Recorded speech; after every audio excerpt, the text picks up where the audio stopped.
Kani punduka sa gabi, mauna ni, masud-an na ni siya. Kay kanihang gamot, mauna siya takway.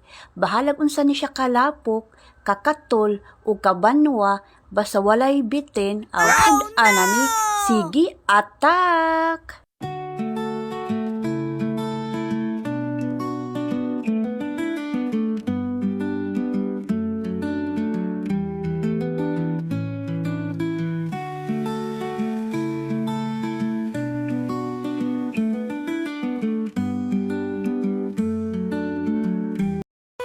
Ayan, andito na kami sa palayan. Ayan nyo guys, napakadaming okra. Ayan, maliliit pa lang to guys. Nagsisimula pa lang ito guys, no?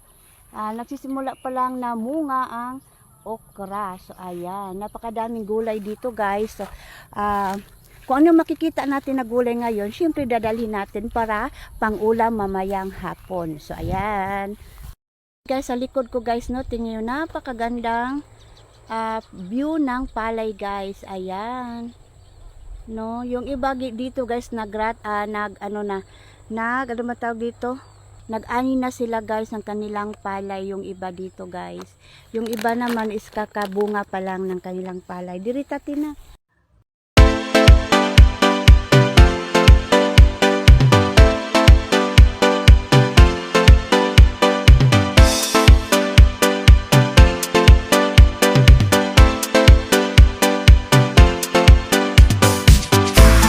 Kay napuno naman yung balde.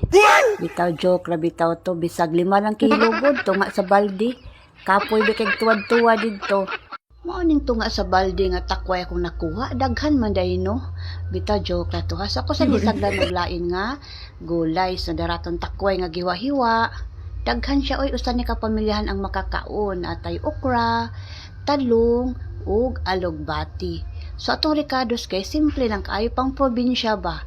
Tamatis, ahos ug bombay. Sige, magsugod na tagluto. Ato na nang naglunod ang bombay ug ahos ug luya, and then ang atong takway. O di ba, tamatis, talong, okra. O, dayon atong gimikos-mikos. Pabson-hubson na lang nato na siya guys, then alugbati. O di ba?